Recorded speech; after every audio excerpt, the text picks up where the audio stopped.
Hello friends, welcome to the tutorial of C programming. In this video we are going to study break statement. We actually studied a break statement along with a switch case control structure. Okay, in switch case we use a break statement to terminate our case. Okay, and if you do not put a break statement, what happens? Your later consecutive cases also get executed. Let me show it you practically.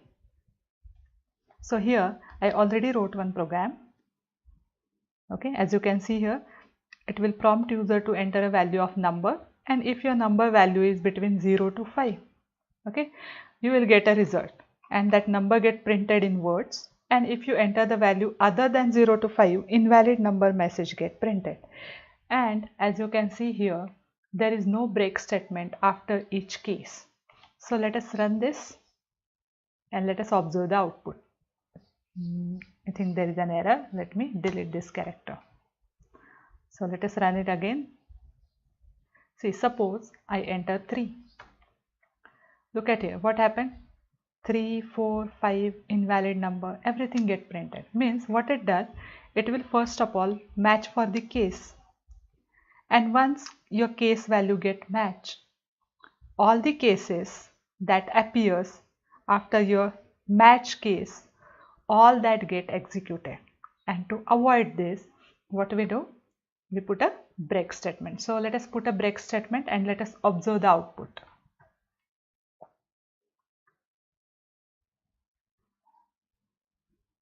Now let us run it again. Now suppose I enter 3. Look at here. You get output 3 and only 3 output get printed because now we use break statement. So what break statement does, when its case execution is complete and when your control observe the break statement, it will break from the current control structure, means it will break the switch case, and or you can say it will terminate the switch case and it will come outside the switch case. So that is the use of break statement in switch case. Now here we are going to see the another use of break statement, and which is in the loop. So till now we studied 3 loops, all the 3 loops in C. Okay, what are that loops? First one is while loop, then second one is for loop, and the third one is do while loop. So in all the 3 loops you can use break statement. Now why we have to use break statement in while? Okay, so to terminate your loop forcefully, okay, why we need a break statement? To terminate loop forcefully. Now what it means? See, basically our loop executes till our condition evaluates to true, and once our condition evaluates to false, our loop execution terminate. But suppose there are cases that we have to terminate our loop forcefully, and to terminate our loop forcefully we need a break statement. So let us see it syntactically. Say I have one while loop and here condition is mentioned. Now there are some statements, say statement 1, statement 2, say statement 3, and here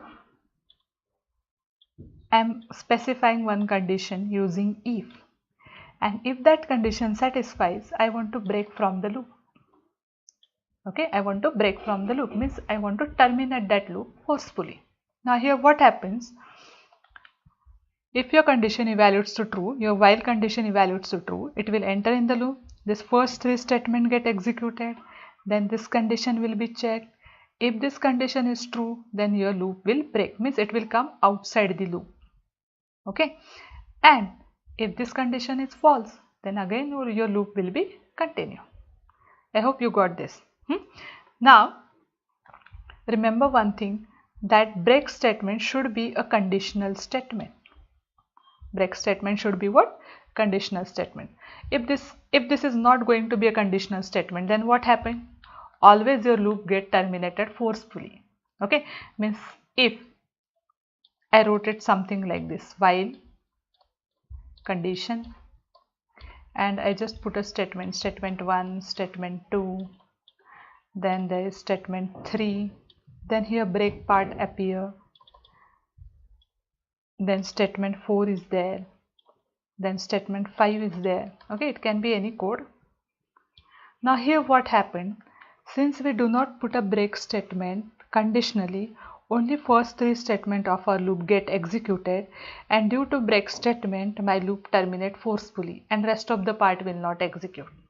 Okay, and my loop will execute only once. So remember this part, whenever you are using break statement, always use it conditionally. Do not use it in this way. So I hope you got this. In next video, we are going to see the example on break statement. Thank you.